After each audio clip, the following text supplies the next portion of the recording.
Es indignante, inadmisible lo que le hicieron a mi candidato. Pero ¿cómo se atreve ese desgraciado presidente? ¿Cree que el país es suyo? Ya. Yo estoy feliz porque va a ser el sexenio del huipil y de las gelatinas. Mira, yo no me preocuparía tanto porque hay millones de demócratas dispuestos a luchar. Bueno, entre otras cosas, José Ángel Gurría, el ángel de la dependencia, Mira, eso es lo está único escribiendo el programa político. Eso sí me tranquiliza, eso sí me tranquiliza. No, pues sí. Bueno, en realidad estamos ante dos proyectos de país, Ay, en una disyuntiva muy clara y pues vamos a traer un invitado que nos pueda hablar de eso. porque ¿Gurría? sí, ¿Invitaste a Gurría? No nos alcanzó para invitar a Gurría. Mira, Sí cobra acá. Ay, sí me está de la mano. Ya llegó. a Armando Bartra. Buenos días, Bienvenido buenas al tardes, Averno. noches, lo que sea. Aquí en el Averno siempre es oscuridad. Bienvenido una vez más. Gracias. Ya eres chamuco honorario. A verle. ¿Cuántas veces has venido al Averno? ¿Ya tenían el café? Sí, ya vemos cómo te gustaba y toda la cosa. Bueno, es siempre un gusto platicar contigo, Armando, y yo te tengo una pregunta. Parece que México está entrando en una nueva fase de su historia. Porque por un lado tenemos a un sector que se reclama de la izquierda, que es la 4T, pero por el otro tenemos un sector que lo quiere rebasar por la ultraizquierda, que es el sector del socialismo, ¿no? Donde está una trotskista, un panista de izquierda, y está ni más ni menos un personaje que les está haciendo el programa, que es ni más ni menos que José Ángel Gurría. ¿Qué opinas del ángel proyecto? de la dependencia. El ángel de la dependencia. Wow. Es la tercera regresión, ¿no? O sea, es un nuevo periodo histórico. Ha habido varias, sin duda. O sea, frente a la cuarta transformación, La está tercera, estamos en la regresión. tercera. Todavía ellos no completan, están un poquito atrasados. Así les ha pasado siempre a la tercera derecha, son lentos. transregresión. Sí, la tercera regresión. Y me parece que si tú estás en la lógica de la tercera regresión, pues qué mejor que el ángel de la dependencia para que te elabore el programa. O sea, cualquier otro estúpido, este es mejor para ellos, estúpido. Para nosotros también es claro, porque queda transparente a qué le tiran, ¿no? Es decir, otro personaje más neutro pudiera generar confusión. José Ángel Gurría no genera ningún tipo de confusión. Sí, entonces, ya no pues, hay duda. es preferible tener las cosas claras, blanco, negro, y pues ahí que se la lleven. O sea, ya que ni con es su disimular. pan se lo coman. Ya ni siquiera tratan de disimular algo, ¿no? O sea, ponerlo o apuestan a la desmemoria de la gente, ¿o qué pasa? Yo creo que ellos calculan que hay un sector que cree que todo tiempo pasado, inmediato pasado, era mejor, ¿no? Que de verdad piensa que tener el copete como Peña Nieto es bueno, que casarse con una actriz de telenovelas es lo más chingón, que robarse el dinero si uno puede es lo que tiene uno que hacer y que hay que ascender socialmente y que si los jueces ganan un chingo de lana es porque son jueces y ellos se lo buscaron. Hay gente que piensa así, gente trepadora, gente que piensa así. Yo creo que esa gente va a pensar efectivamente que los candidatos que ellos tienen son los que les garantizan esta vuelta al pasado. Ahí Xóchitl es la que no encaja, porque Xóchitl está como convocando a otro tipo de gente. La gente a la que no le gusta el observador por naco, pues ni modo que le guste Xóchitl. Bueno, pero yo creo que No sí la encaja. adjetivé, no la adjetivé. Pues Me van a ha decir encajado sexista. toda la vida, o sea, toda su carrera política ha sido ahí, en el PAN, defendiendo sus intereses. Sí. Y defendiendo las ideas de los que ahora va a representar como candidata. Pero es lépera, eso es un atributo. Sí, pero yo creo que esa es una de las razones principales por las que es reclutada. Sí, por eso. Porque es golpeadora, es básicamente una golpeadora, ¿no? ¿Por qué no ponen a Gurría de candidato y a ella la ponen a elaborar el programa con mentadas de madre? Sería bueno. Oigan, Tendría pero sentido. no seamos gachos con las nuevas generaciones que posiblemente Que no saben quién es sepan Gurría. quién es Gurría. Fue secretario de Hacienda de Ernesto Zedillo. ¿Quién es Gurría? ¿Qué representa Gurría? No, El neoliberalismo, pues, es una fórmula, es un cliché, pero si alguien lo representa realmente, si alguien lo encarna, si alguien es la imagen misma del neoliberalismo, es Gurría, que no porque sea ángel, es el ángel de la dependencia, es el ángel de la lógica de México tiene la enorme fortuna de tener 3.200 kilómetros de frontera con la mayor potencia económica del mundo, militar del mundo, porque económica ya no. Y esa gran ventaja significa que vamos a integrarnos con el primer mundo y vamos a salir de nacos. Y eso ocurría esencialmente. Esa era la visión que representa él, que encarna él simbólicamente, porque bueno, no era ni con mucho el único. Pero la pregunta de fondo es, yo creo que estamos una vez más ante una disyuntiva histórica. ¿Qué tipo de país queremos? ¿Se quiere continuar con la cuarta transformación o se quiere regresar a la lógica neoliberal? Sí. ¿Qué tipo de programa se puede impulsar desde la cuarta transformación? ¿Qué es lo que crees que se tiene que hacer? Sí, bueno, la primera cuestión es lo que tú dijiste, es decir, estamos en una disyuntiva histórica, estamos en un punto de inflexión en la que hay que tomar decisiones, todos. Cualesquiera, pero hay que tomar decisiones. No puedes nadar de muertito en esto, ¿no? Estamos en una circunstancia en la que no hay manera de nadar de muertito. Y estas decisiones son, ¿queremos que regrese la derecha o no queremos que regrese la derecha? ¿O queremos que venga la derecha? Porque es lo que... Y ahí tendríamos en estos que empujan por la vía de la cuarta transformación mucha más gente de la que ahora diríamos se afilia a Morena o se acerca al López Obrador.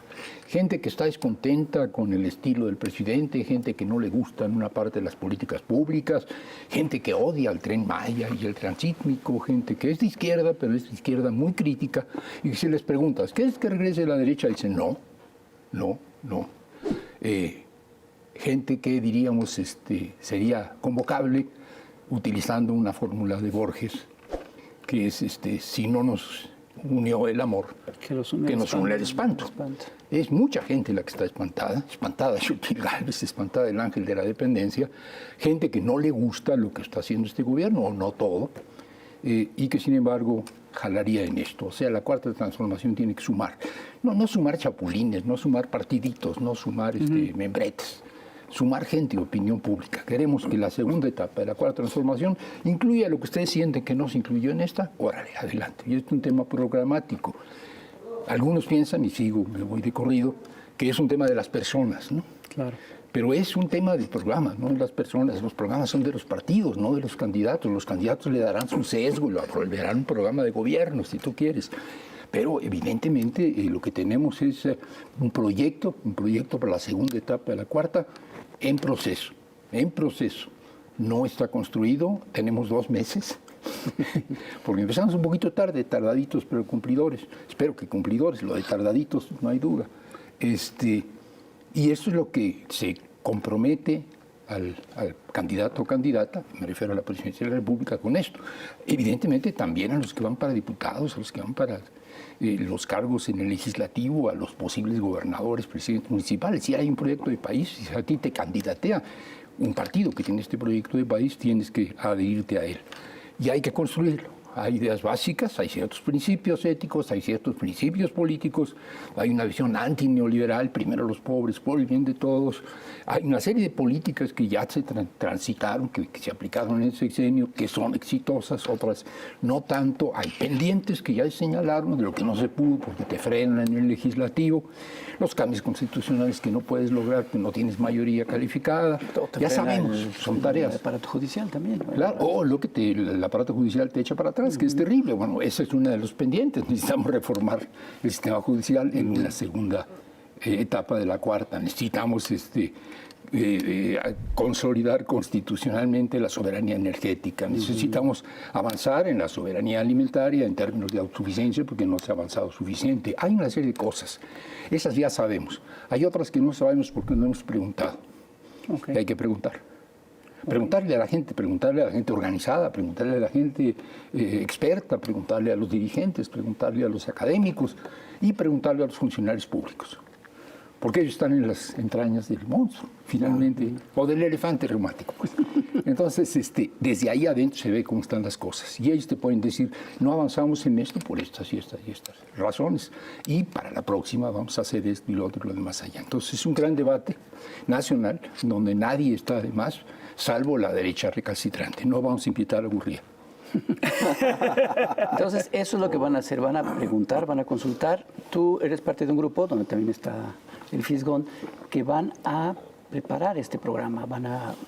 ¿Qué van a hacer? Está preparado ya. Está preparado, pero ¿qué es lo que van a hacer? ¿Van a consultar? ¿Van a abrir foros de debate? Mira, lo que tú como partido, y en este caso una comisión extraordinaria, especial, puedes convocar es una mínima parte de lo que hay que convocar.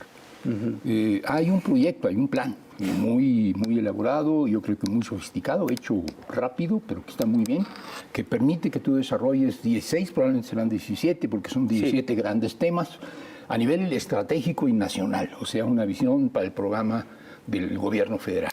Pero esto tiene que replicarse, porque lo va a hacer aquí, y los chilangos somos una pequeña parte del país.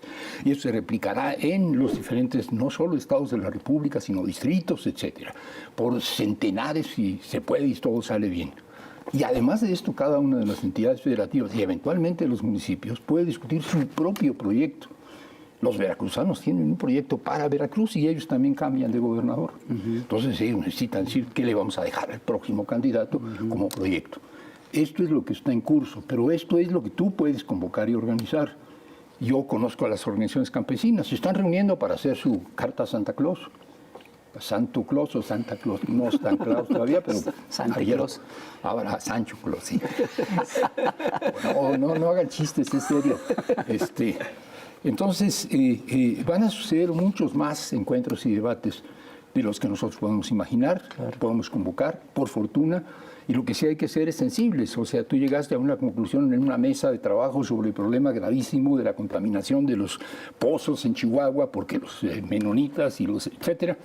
Bueno, este es un planteamiento que hay que tomar en cuenta, independientemente de que el foro en el que tú lo hayas construido sea un foro que nunca organizó Morena, ni mucho menos. Yo creo que el país entre en un gran debate nacional, no en torno al nombre de la persona, sino en torno al proyecto. Uy, pues bueno. Pero tenemos que ir a un corte comercial, no se vaya, maestro. Regresamos. Vamos a ver a la chamuca, ¿no? Sí, vamos a ver a la chamuca. Bueno, pues vamos a ver a Cintia Bolio y regresamos. No se vayan.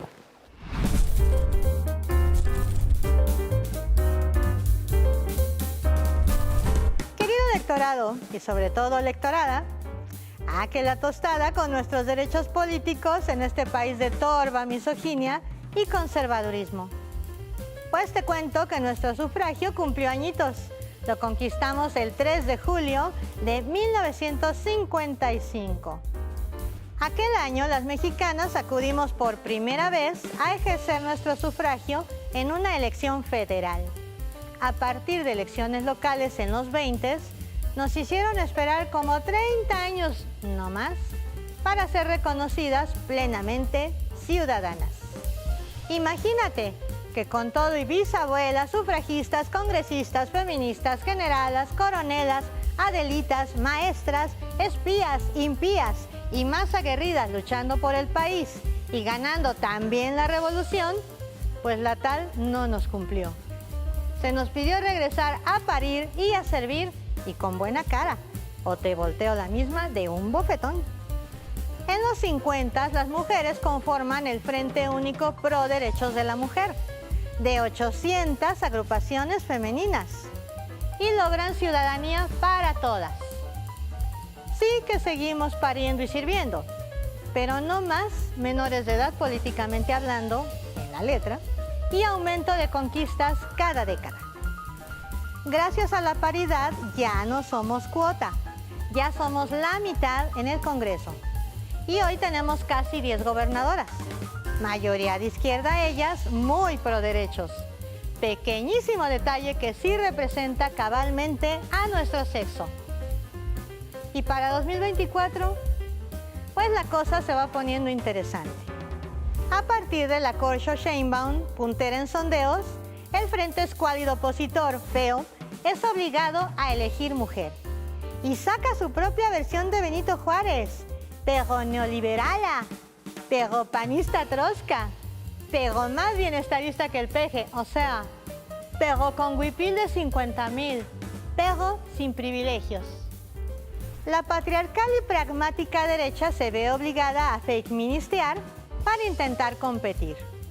Si acaso se da semejante singularidad histórica, México tendrá a 2 mujeres contendiendo por la coordinación de la consolidación de la transformación o la trastornación de misóginos al estilo del laboratorio Edomex. Las plazas no mienten y el movimiento obradorista Vulgos Pueblo, del que nosotras somos la mitad, llegará con fuerza a la elección. Para las mujeres y para el movimiento feminista, la posible alternancia sexual del gobierno de izquierda en el poder sería un avance enorme en cuanto a sus posibilidades. ¿Será? Chaito.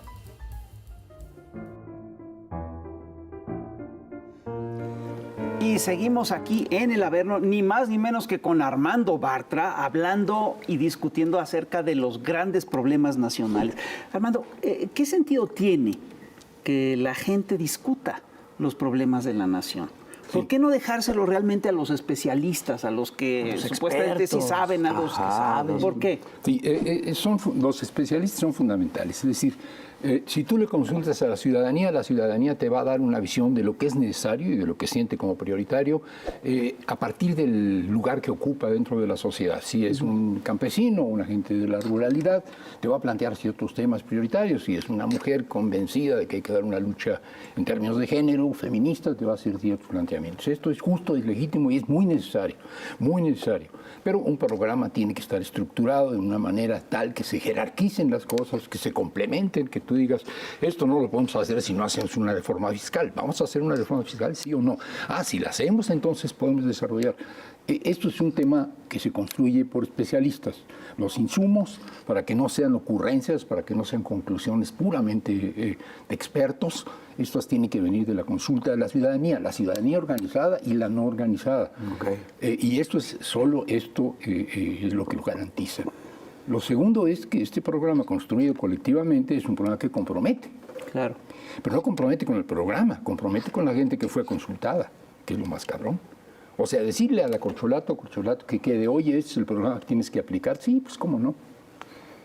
Ávila Camachizo o Lenín Morenizo, para los que son internacionalistas, ¿no? a lo ecuatoriano. ¿Por qué no? Porque hay cientos de miles, si no millones de gentes que de una o de otra forma participaron en esto y que van a reclamar. Claro. Nosotros elegimos por esto y por esto y por eso. Claro. Si no hay esta capacidad de presión en torno a un proyecto, no garantizamos el derechazo. Claro. Garantizamos, yo creo que un candidato, otra candidata, quizás sean diferentes en su perfil y algunos le confían más a unos que a otros, es correcto. Pero si no hay un proyecto en el cual estés comprometido y no hay una masa social que te exija que cumplas este proyecto, no la vas a hacer. La gente se queja de que tenemos candidatos que luego traicionan, que los presidentes municipales no cumplen con lo que prometieron, que los diputados locales van a la suya. No tenemos capacidad de exigirles, ¿no? de que rindan cuentas. López Obrador ya dijo, bueno, yo voy a hacer un referendo para ver si me quedo o me voy. Bueno, esto tendrían que hacer todos.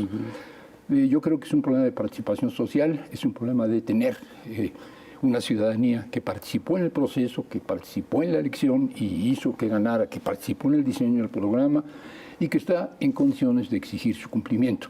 No de criticar, no de quejarse, porque somos muy buenos para la queja, ¿no? Sino de exigir el cumplimiento. Y yo creo que por ahí va y en ese sentido soy optimista. Esto exige una concientización social mínima. López Obrador habla, ¿no?, del cambio de conciencia. ¿Sí ves tú que sí hay ese cambio de conciencia? Sí, y esa politización. Sí, absolutamente. O sea, donde quiera que uno llega, los temas de la política nacional están en el debate, y estoy hablando de gente que no necesariamente es una gente calificada o una gente que lea La Jornada, por ejemplo. ¿No? Por decir algo. Por decir algo. Ni Milenio, ni Reforma, ni nada, no vayan a creer que esto es parcial. Ni El Chamuco.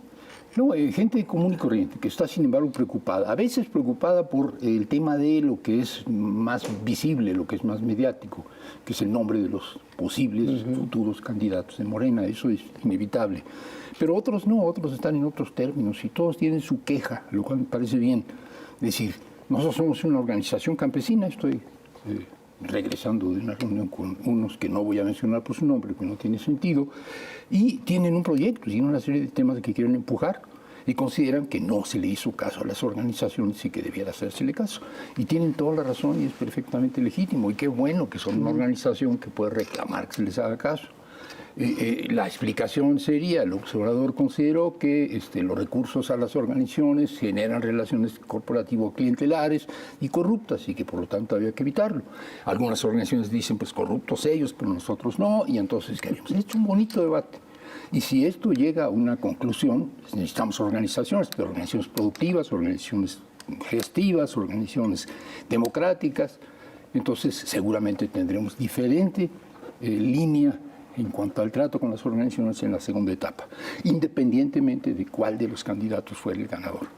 Fuera el que quedara como candidato o candidata y fuera el ganador.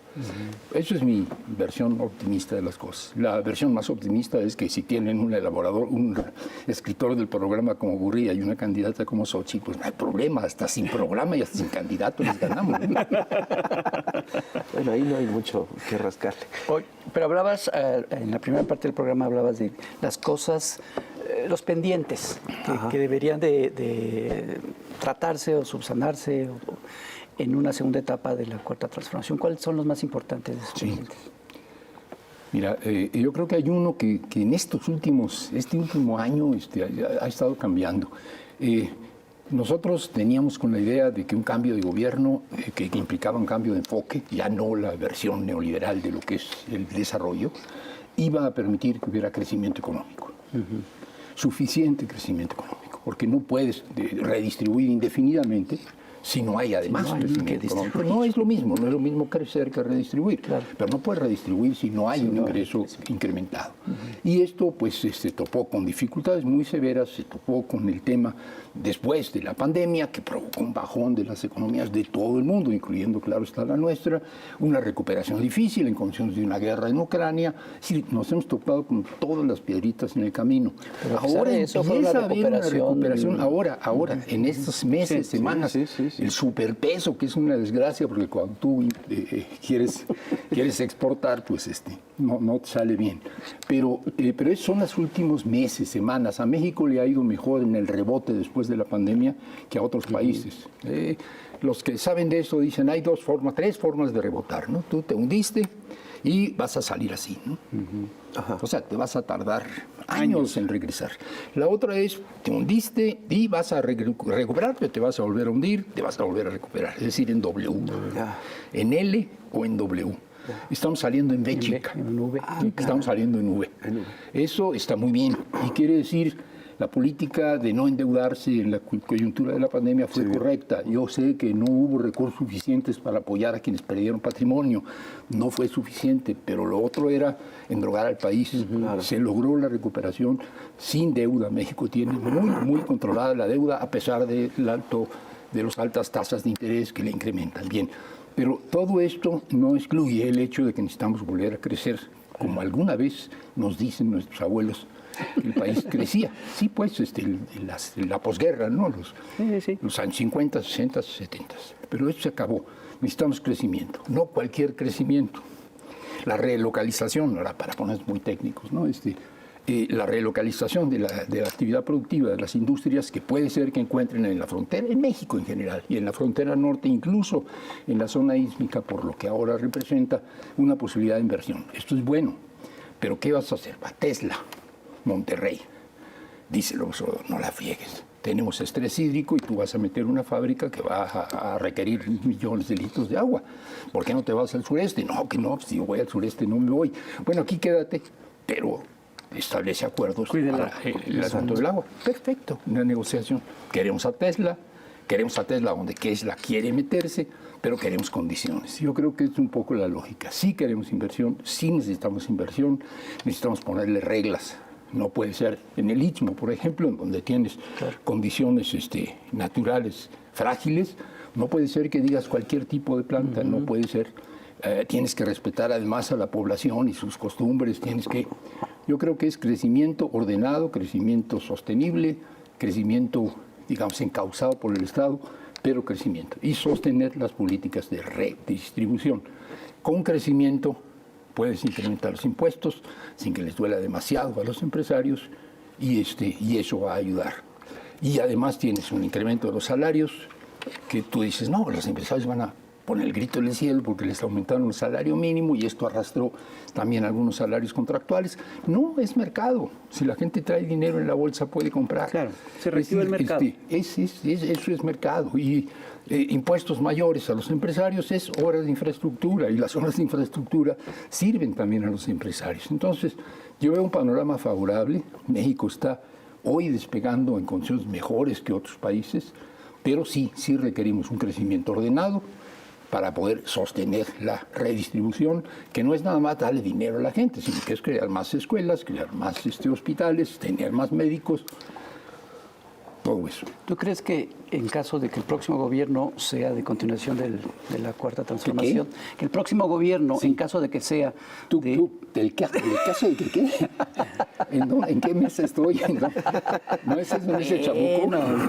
¿Qué no es ese chamuco? Ok, te lo vuelvo a preguntar. A ver, sí, bien.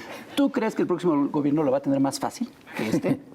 Sí, ahora sí. Sí, la va a tener más fácil. La va a tener más fácil en un sentido nada más. O sea, poner los cimientos es lo más cabrón. Y eso es lo que Andrés Manuel dijo una y otra vez. Estamos sentando las bases, estamos haciendo los cimientos nada más de lo que tendrá el edificio. Ya están puestos. El elefante reumático se mueve un poco, ya se mueve mejor, antes no. Y finalmente tenemos toda una revolución de las conciencias, que no es exactamente que la gente repita el rollo que les enseñan en el Instituto de Formación Política, sino otras cosas que la gente piensa por su propia cuenta, y esto es irreversible. Lo que no puede suceder es que le apostemos a un candidato o candidata carismática al modo del observador. Eso no se repite.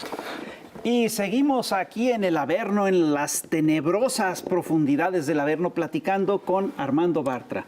Y yo te quiero hacer una pregunta. Es decir, se habla de que los procesos de transformación pues siempre son delicados, siempre son riesgosos, y es muy fácil echarlos para atrás. Pero también se habla de que puede llegar a un punto de no retorno. Hay un punto en el que estos procesos ya es más difícil echarlos para abajo, ¿no? ¿Cuál será el punto de no retorno del proceso de transformación? Sí, es una pregunta que no me he planteado demasiado, de modo que voy a tener que improvisar. Me parece Pero perfecto. Creo que hay varias. Una cosa que ha dicho el observador una y otra vez, necesitamos que ciertos derechos que este gobierno, que no es neoliberal, sino un gobierno comprometido con la gente y con los pobres, queden establecidos y sean constitucionales. Nada de que este gobierno tiene un programa redistributivo, que es un programa de este gobierno, y el próximo gobierno lo puede echar para atrás. Esto es ley. Este derecho está reconocido en la Constitución. Esto es muy importante. No es suficiente, pero es un paso importante. Que quede institucionalizado. Se puede cambiar también la Constitución. Claro, pero de todos modos necesitas mientras más cambiar la difícil se le Constitución. ponga. Claro, necesitas cambiar la Constitución. O sea, cuando llegue Xochitl, en caso de que llegue, como dices, ¿Cómo? ¿En qué mes estamos? entonces podrá cambiar la Constitución o no, pero es importante que esté en la Constitución o cuando no en las leyes. Es un punto importante, por eso sí creo que es muy razonable decir, no son ocurrencias de este gobierno, son derechos que hay que establecer en la institucionalidad. Y esto se ha hecho con adultos mayores, muy bien. Lo otro es un problema de la correlación de fuerzas, es decir, si tú tienes una correlación de fuerzas muy desfavorable, por más que tengas un proyecto muy avanzado y puedas durar durante 4 años en los gobiernos del Cono Sur, la mayoría, y luego no alcanzar los 8 o hasta los 8, te lo pueden echar para atrás porque la correlación de fuerzas es muy frágil. México tiene en este momento una correlación de fuerzas extremadamente favorable, somos la excepción en América Latina. En Brasil, Lula con dificultades se le ganó a Bolsonaro, Dios mío, y tiene minoría en el Congreso. Boric Chile, tiene una dificultad terrible, están cuestionándolo y presionándolo desde de la derecha fundamentalmente, pero a veces también desde la izquierda, porque también no tiene mayoría legislativa. ¿Qué más? En Argentina sería lo mismo. En casi todos los países latinoamericanos con gobiernos progresistas no tienen mayoría legislativa y no puedes gobernar solo desde el Ejecutivo. Claro. También tienes el problema de que en todos los casos, casi la excepción, ciertos matices en Colombia, pero el Poder Judicial es la ultrarreacción, es la derecha. La diferencia Poder Judicial de derecha, un Poder Legislativo con minoría, el puro Ejecutivo no la hace. Nosotros tenemos, para terminar, un elemento que es una correlación de fuerzas muy favorable. Esto hace que con leyes, instituciones nuevas, sea muy difícil revertir. Y con una opinión pública que, a pesar de la campaña de desinformación de los grandes medios, sigue apoyando mayoritariamente el proyecto. La diferencia, ahorita diste varios ejemplos de países de Latinoamérica, la diferencia ha sido el gobierno de López Obrador, ¿no? Claro. ¿Cómo ha manejado ese gobierno, a diferencia de, por ejemplo, Boric, en fin? Pero yo no les echaría la culpa, no es que sean pendejos y López No, Obrador, no, es que está cabrón, tú tienes una minoría, o sea, A Allende le dieron un golpe y lo mataron. Bueno, pero lo que pasa es que Allende estaba gobernando y queriendo construir el socialismo con un 30 y tantos % de la votación. Andrés Manuel tiene el 53, ¿no? Digo, tuvo el 53 y lo conserva. Pensemos, ¿quién hizo grandes cambios? Bien o mal, pero yo creo que bien. Chávez en Venezuela. Chávez gana con el 56 o 55% de la votación y mayorías legislativas. Es decir, necesitas tener una fuerza en el Ejecutivo, una fuerza en el Legislativo, de ser posible en los gobiernos locales. Si no lo tienes, es mucho más frágil y te paran, te frenan. De ahí la importancia del plan C. Así es. Sí. Sí. Aquí hay un tema que es Pensé interesante. que es mayorías calificadas, si es posible. ¿No? Sí, aquí hay un tema que es interesante y que es delicado. Fíjate, la izquierda ha hecho una gran cantidad de teoría acerca de cómo conquistar el poder, ¿no? Ha hecho mucha teoría al respecto, ha hecho mucha teoría acerca de cómo funciona la derecha, los viejos sistemas, pero ha hecho poca teoría en realidad acerca de cómo conservar el poder. Sí, Y eso, construir poder. de cómo construir el poder. ¿Qué haces cuando ya llegas al proyecto? Incluso, yo recuerdo, Marx ni siquiera escribía lo que es el socialismo. Cuando alguna vez escribe lo que es el socialismo, dice cosas como muy chistosas, ¿no? Es decir, que no tienen el rigor que tiene el análisis de Marx. Pero aquí es muy curioso porque sí si hay un problema acerca de qué pasa cuando accede un movimiento de izquierda al gobierno. ¿Cómo se mantiene? ¿Cómo puede profundizar el proyecto? ¿Cómo puede concretar sus logros? Porque aquí la experiencia que tenemos en México es que la Revolución Mexicana de 1906, 1920 y tantos, llegó al gobierno y tenía un proyecto fantástico, que es el proyecto de la Constitución del 17, y no pudo concretar muchas cosas durante décadas. ¿Cómo le hacemos para poder concretar? Qué gran pregunta. Pues hay una fórmula, pero tiene sustancia, tiene miga, que es no se trata de conquistar el poder, Sí, claro. sino de construir poder popular. No es el poder arriba nada más, sino que es también el poder abajo. Y para eso es importante una consulta. Así es. Eso es parte del asunto. Que tiene que ver con lo que acabas de decir, de que Así es. si tienes Pero mayoría. esta es la clave. Es decir, algunos dicen, no queremos más que poder abajo, porque ahí arriba no hay nada que hacer. Todos los gobiernos son iguales y son los capataces. Es el discurso que ustedes conocen de las montañas. Esos siempre acaban fuera de la jugada. Esos acaban fuera de la jugada. Otros, por el contrario, dicen, no, de lo que se trata es de llegar al gobierno. Y una vez que tengamos el gobierno, una vez que el observador diga, ya me eligieron, ahora sí, cuarta transformación. Y no es cierto porque hay una correlación de fuerzas. Necesitas seguir construyendo poder popular. Yo no creo que haya un gobierno de América Latina progresista, de izquierda diría yo, que no haya sido antecedido por movimientos sociales poderosos. Claro. No hubieran podido ganar en Brasil sin los sin tierra o sin la coordinadora de trabajadores asalariados, la COP. No podían haber ganado en Argentina sin el antecedente del corralito y los piqueteros que dijeron estamos en contra de los daños del neoliberalismo. No podían haber ganado en Bolivia sin la guerra del gas, la guerra del agua, la guerra de la coca. No podían haber ganado en Ecuador sin la CONAIE y luego tuvieron dificultades para gobernar con la CONAIE, para quienes sepan de estas cosas. Pero es una organización indígena precursora en muchas cuestiones y que abrió paso. Los movimientos sociales están en la genealogía de los gobiernos progresistas, pero no continúan después de que eligen un gobierno, por lo general.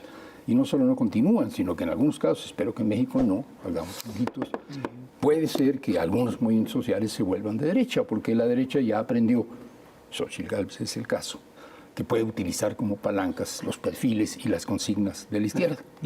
Entonces, sí hay un riesgo real que tiene que ver con el tema de cómo está el ambiente político.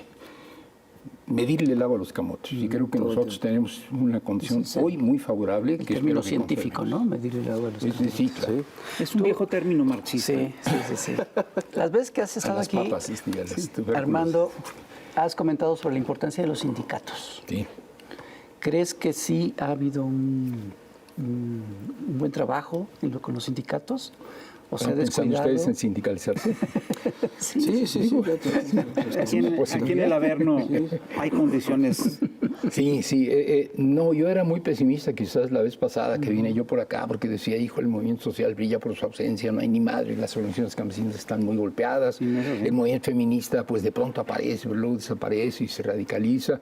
Y del movimiento sindical decía, bueno, pues lo único que se ve que está bastante beligerante es el Sindicato Nacional de Trabajadores Minero-Metalúrgicos y Automotrices de la República Mexicana. que está activo. Pero hoy hay más sindicatos activos. Hoy están avanzando la democratización de los sindicatos. El cambio de la ley que te obliga a que tú sepas, no te obliga, te da el derecho a saber que hay un contrato colectivo y quién firmó ese contrato colectivo, está permitiendo en algunos casos, son muy pocos todavía los que se han adscrito a este derecho, a que tú te deshagas de líderes corruptos, patronales, etcétera. Es decir, hay un cierto avance. Yo creo que el movimiento obrero en particular, no los viejos sectores, no los electricistas, no los ferrocarrileros, que ya no son nada, no los telefonistas incluso, que están en resistencia desde hace mucho rato, sino otros sectores, el sector minero metalúrgico, que es muy importante, ahí están. Y están metiendo cambios legislativos. Para mí es muy significativo que en una ley que se acaba de aprobar y que nos pueden echar para atrás, porque ya se ampararon, que es la ley que tiene que ver con la minería, la ley minera, Claro. Y que es una ley razonablemente avanzada, aunque hubo que negociarla con los propios mineros, y que la quieren echar para atrás, y ya se amparan contra ella. Es una ley en la que participaron, por un lado, los defensores del medio ambiente, que están en contra de la minería tóxica, están en contra de la minería a cielo abierto, por el daño que causa. Pero también se sumó el sindicato, y en este caso el senador, que de algún modo lo representa en el legislativo, y gracias a eso se logró una correlación de fuerzas favorable, es decir, una organización sindical que defiende a los mineros y una organización de ambientalistas sobre todo, que dice los daños que causa la minería arriba son terribles, los de abajo que hay que defender y los de arriba que hay que proteger, se sumaron. Esto es una buena señal. El sindicalismo está defendiendo el medio ambiente y no únicamente los intereses laborales. Hay otros ejemplos en la automotriz, hay otros ejemplos que son alentadores. Yo pensaría que ojalá que en el futuro en México vuelva a haber todo el sindicalismo que es necesario.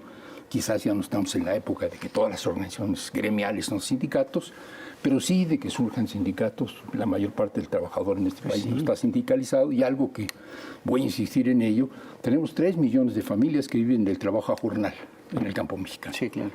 Y no son los más pobres los campesinos del sureste. Los campesinos del sureste, como quiera que sea, tienen el árbol de mango y pueden comerse un mango cuando tienen demasiada hambre. En cambio, los jornaleros agrícolas no tienen para dónde hacerse. Tienen salarios miserables, tienen condiciones de trabajo durísimas, viven en condiciones de agrotóxicos que los rodean. Bueno, ese es un sector al que hay que apoyar. ¿Y cómo lo apoyas? Bueno, pones programas para que haya escuelas, pones programas para que haya clínicas, pero les ayudas a registrar organizaciones sindicales, porque si ellos no pueden atravesar la organización sindical, no van a poder conseguir que el patrón los trate de mejor manera. Entonces, sindicalizar realmente, que se sindicalicen y que tú los favorezcas a los jornaleros agrícolas. Son 3 millones. Sería una verdadera revolución. Esa sí sería una revolución en el campo. Y si ese es un modelo sindicato, los campesinos se organizan de otra manera para producir, para cuidar el medio ambiente, para autogobernarse en los territorios y todo eso que ya sabemos. Los jornaleros. Claro. Entonces es un ejemplo nada más. Yo creo que sí, que el movimiento sindical tiene mucho que decir todavía en este país. Oye, Armando, ¿y tú qué opinas de este nuevo sindicato de neoizquierdistas, neotrotskistas que están inflamando esta imagen de el socialismo, como dice Rafa? No, bueno. Un análisis así más o menos ya serio. No, es que no puedes hacer un análisis serio de esas cosas. Eso lo dices porque tienes miedo de que ellos van a ganar. Y todo. Claro. Ese es el discurso que traen, que es increíble. Tienen 70% en contra y dicen, no, nos tienen miedo. No, mira, hay cosas que uno no tiene que irse con la finta, no, que no solo son de la derecha y la derecha enmascarada, sino incluso de la propia izquierda, ¿no? De la gente de buena fe, de la gente combativa, de la gente de lucha, de la gente con la que han estado muchos años luchando y que de pronto confunden lo que es su pensamiento, su ideología, sus obsesiones con una correlación de fuerzas que les permita avanzar. Entonces tienes movimientos minoritarios que dicen hay que acabar con toda la minería. Bueno, nadie piensa seriamente que pueda acabar con toda la minería, pero sí puedes acotarla con una ley minera. Bueno, entonces no seamos maximalistas.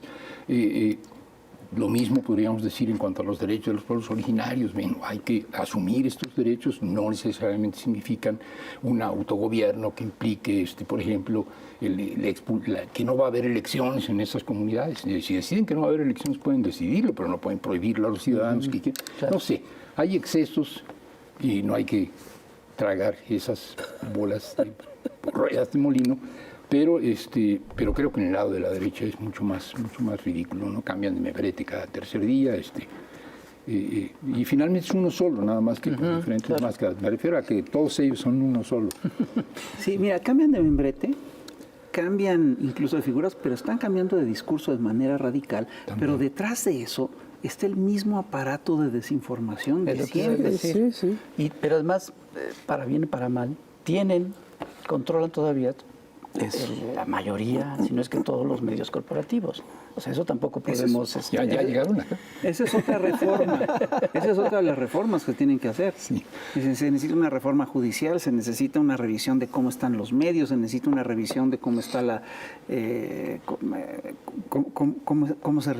cómo está la energía en el país. Se necesitan varios procesos varias cosas que hay que reflexionar sobre varios temas para poder profundizar el proyecto, ¿no?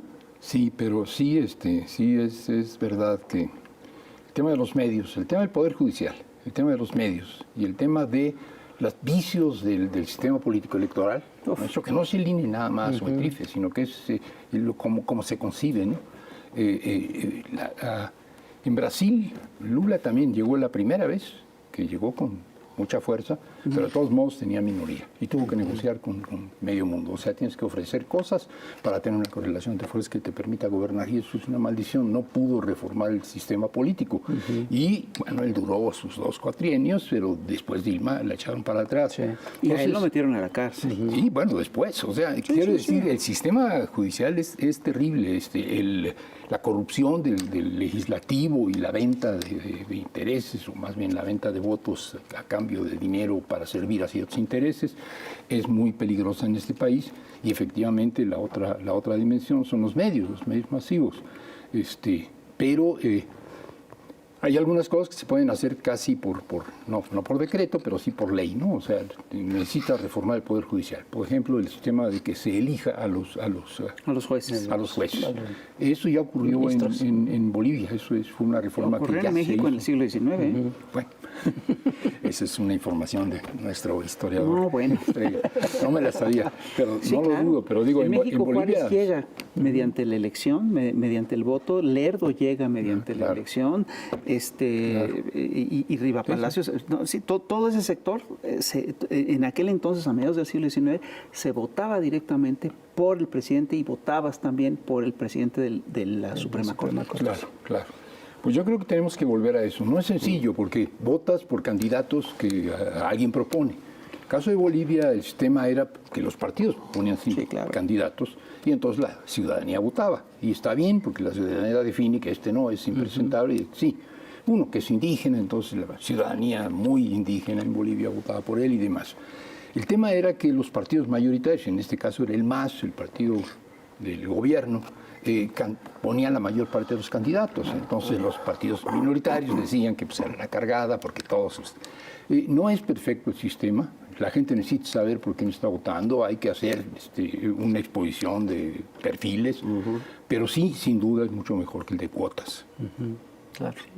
Oye, hace un momento el fiscal te preguntaba cuál sería el punto de no retorno. Sí. ¿No? Yo creo que el punto de no retorno sería el 2024. Ganar el 2024, ¿no? O sea, es muy importante. Empezamos el programa, tú dijiste, estamos entrando en un momento histórico. Yo creo que es ese. Sí. ¿No? Sí, mira, yo creo que si ganamos el 24 y duramos los 6 años, van a ser 12 años. 12 años de transformaciones más aceleradas o más lentas, de consolidación de lo que ya lograste, con dificultades, que se nos atraviesa otro conflicto bélico, se nos atraviesa otra pandemia. Con todo y todo, 12 años de estar construyendo un nuevo México a partir de la cuarta transformación, hace que una reversión no pueda ser total. Es decir, lo que yo creo que no es posible, y mucho menos después del 24, si volvemos a ganar, es que nos regresen a la situación anterior. Lo que pasa es que puede no ser exactamente la situación anterior, ya no tendrá que ser Gurría, pueden ser otro tipo de personajes, otro tipo. Sí. Hay una derecha, Trump, es un tipo de derecha que convoca a la gente que el neoliberalismo dejó en estacada, ¿no? Que convoca a la gente que perdió su empleo porque la globalización, y entonces estaban armando los automóviles en México o en Brasil, y entonces ellos se quedaron sin empleo. Y Trump es una nueva derecha, una derecha fascista, una derecha antifemenina, una derecha ecocida, una derecha terrible, pero es una derecha con un discurso neopopulista de derecha. Yo creo que eso puede surgir si es que la derecha mexicana se pone abusada.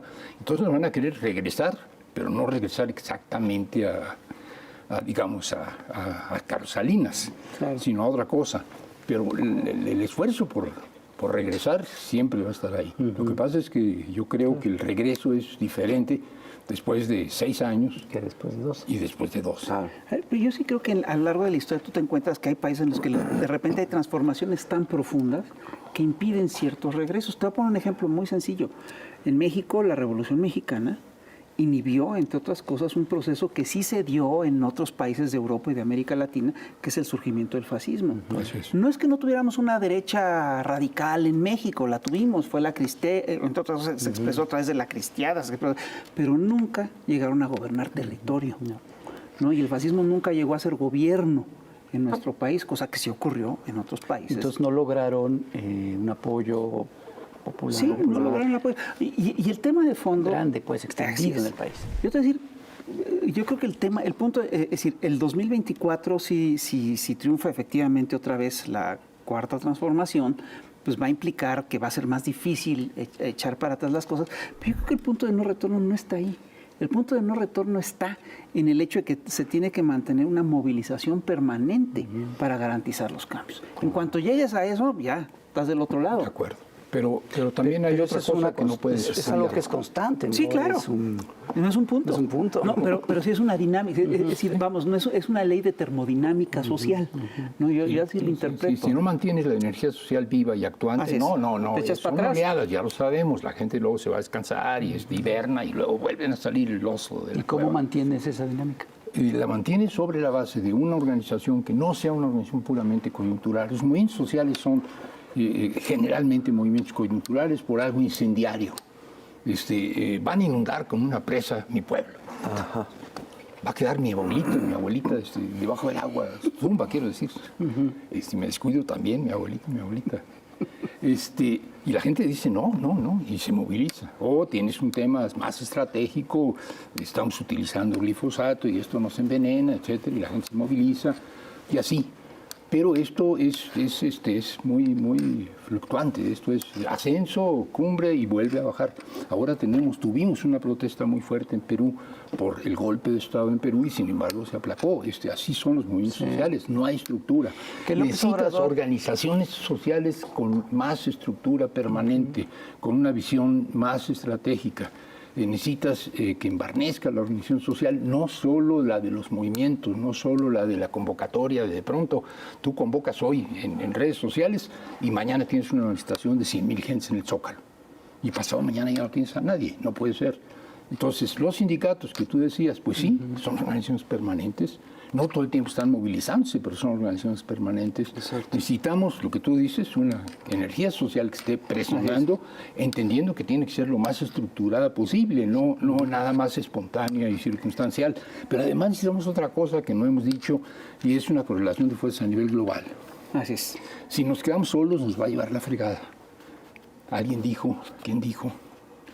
No puede haber, creo que fue Monedero, no puede haber democracia en América Latina si no es en muchos países. Así es. No, uno solo no se puede, no puede ser antineoliberal un solo país, aunque sea un país gigantesco, aunque sea Brasil con todo su poder, no puedes. Necesitamos una correlación de fuerzas a nivel continental, cuando menos. A nivel global estamos jodidos porque el fascismo avanza en Europa, en Estados Unidos. Pero avanza también el BRICS y cae la predominancia de Estados Unidos. Digo, es un escenario internacional en transición. Hoy tenemos 9 gobiernos de América Latina que son de izquierda. O la gente votó por ellos, por la izquierda, entendió que votaba por la izquierda. 9, eran 10, pero perdimos Perú. Y a lo mejor ahorita está por definirse, logramos en Centroamérica otro gobierno de izquierda. 9, 10 gobiernos de izquierda al mismo tiempo. cabrón, es muy favorable. Con la nueva secretaria de Relaciones Exteriores, que no estoy diciendo que sea mejor que la anterior, simplemente ella tiene mucho más trayectoria diplomática en América Latina y demás. Yo creo que se va a fortalecer la postura de México en relación con el resto del continente, con la bronca de que yo tengo al imperio acá atrás y tengo que cuidarme de él. Pero yo me afilio a la política del Cono Sur. Esto nos va a dar correlación de fuerzas. No vamos a dejar un gobierno solo. Cuando Andrés Manuel dice, yo no reconozco a los golpistas de Perú, está pagando un costo muy alto. Claro. Tuvo que recurrir a Chile, que sí lo reconoce, para salir de la trampa en la que se metió. Pero me parece fundamental. No puedes dejar solos a los gobiernos de izquierda, no puedes dejar solos a los movimientos sociales. Y es un problema de correlación de fuerzas. Como el golpe en Perú. No puedes avalarlo. No, pues no. No, pero necesitas desalentar este tipo de golpes. Sí. O sea, volviendo a esto de la dinámica del movimiento, ¿no? Constante, ¿qué es lo que ha hecho López Obrador, no? Ha mantenido al movimiento trabajando. Por eso la gente dice, sigue en campaña. ¿No? O sea, no entienden lo que está haciendo y lo ven como que sigue en campaña, porque solo en campaña es cuando uno debe movilizar. Cuando no, cuando es importante el que haya esta movilización social todo el tiempo. Y una cosa que hay que agregar a esto, y es que en estos procesos de movilización, lo que sí se puede lograr es que sectores que no estaban movilizados se incorporen a la movilización. Y así es como crece la movilización. ¿Cómo quiénes? No, pues por ejemplo lo que está contando Armando, es decir, durante mucho tiempo estuvieron desmovilizados los sindicatos, los grupos campesinos, se están incorporando, están entrando estas lógicas. Eso cambia mucho, eso cambia todo el panorama, ¿no? Y esto solo por citar dos históricos, porque hay muchos otros actores que también se incorporan y que también se están moviendo, y eso es lo que hay que procurar. Es un proceso de movilización constante y permanente. Tú dijiste algo completamente cierto, que tiene dos caras. Una muy, muy favorable, que en efecto este gobierno es un gobierno que le apostó a la movilización social, que le apostó a la comunicación directa, que le apostó a todos los fines de semana recorrer el país, que le apostó a tener una interlocución todos los días a través de la mañanera, y que le apostó a de verdad jugársela con los pobres, y esto está muy bien. Y convocar la movilización, se plantearon varias movilizaciones, una, recuerden, para ver si enjuiciábamos o no enjuiciábamos a los expresidentes, que el observador no simpatizaba mucho con ello, pero decía, si me obligan, los enjuicio. Luego, pues el tema del revocatorio, si hay no hay revocatorio, luego nos convoca a una manifestación después de la manifestación de los Rositas, y pues hacemos una manifestación gigantesca y ahora acabamos de estar otra vez en el Zócalo, ¿no? Maravilloso. El problema es que siempre el observador. No he visto una manifestación grande que hayamos convocado nosotros. Nosotros, quiero decir, la parte no gubernamental de la Cuarta Transformación. Necesitamos tener capacidad de convocatoria y la gente considera que la convocatoria la tiene Andrés Manuel y tienen razón. Esto ya no va a suceder en el próximo sexenio, no igual. Si alguien trata de imitarlo, no la va a hacer. No. Y entonces lo que necesitamos es una capacidad de convocatoria y de movilización de todos nosotros. Hay la importancia del programa, no de la persona, porque no va a haber una persona. Y de ahí la importancia de que el debate sobre el programa sea masivo y abajo y se generalice. Es también es una forma de movilizar. También, además, movilizar haciendo conciencia, lo cual... Pues, y de ahí la importancia de la encuesta, que la persona que llegue tenga un apoyo. Eso, metiste el tema, que bueno, se supone que las corcholatas no eran el tema, ¿no?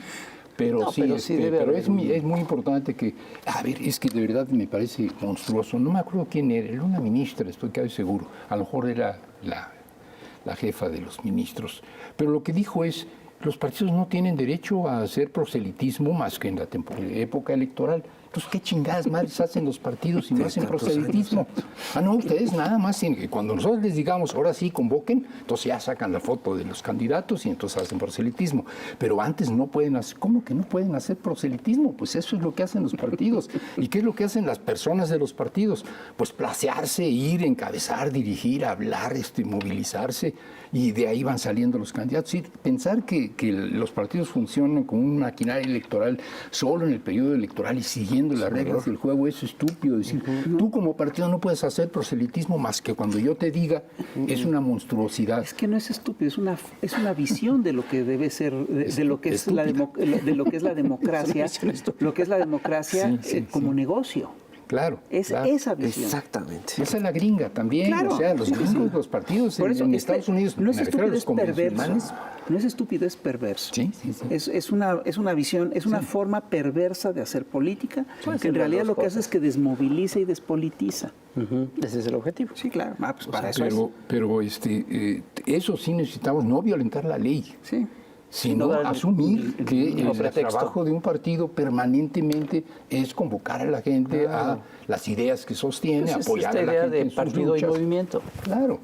Y no puede ser que tú seas, te repito, de republicanos y demócratas en Estados Unidos prácticamente no existen, no tienen ni oficinas, no tienen personal, no tienen nada, salvo cuando hacen las convenciones para elegir candidatos. Entonces, sí, puta madre, juntan dólares y la chingada, y luego vuelven a desaparecer. Pero son negocios. Hacen sus campañas, sus bolsas, llega mucho dinero, recaudan dinero entre los grandes millonarios e invierten en un candidato que les va a dar dividendos políticos y dividendos económicos, que va a llegar y que va a apoyar a la industria del tabaco y a la industria armamentista, que son los que invirtieron en su proceso. ¿Estás hablando de los demócratas, de los republicanos o de Va por México? De los tres. Bueno. Bueno, en realidad de los dos, porque Va por México es demócratas y republicanos. Bueno, está bien. Sí. Armando, pues muchas gracias. No, gracias a Muy ustedes, se interesante. divierte uno bastante, aunque esta vez estuvo muy serio, muy serio. Ya no somos serios. Así es la coyuntura, y además ya nos hacemos viejos. Un poquito cada día. Ya se les cae el pelo y todo. A mí no. De veras que no. Nunca. Oye, pues muchas gracias. Esperamos que vuelvas a venir en otra ocasión. Te digo que ya eres chamuco honorario. Sí. Y siempre vas a ser Gracias, aquí Otto. muy bienvenido. Gracias de veras. Poder discutir en serio de política con humor me parece que es lo mejor que puede haber en este mundo. Pues bienvenido, ya sabes. Maestro, señoras y señores, otro programón que va a tener que compartir, comentar, discutir y apalabrar. Así que cuídense mucho, nos vemos a la próxima, ya lo saben. Adiós. Cuídense Nos mucho. vemos. Nos vemos. Bye. Ay, chamuco para rato. Bye.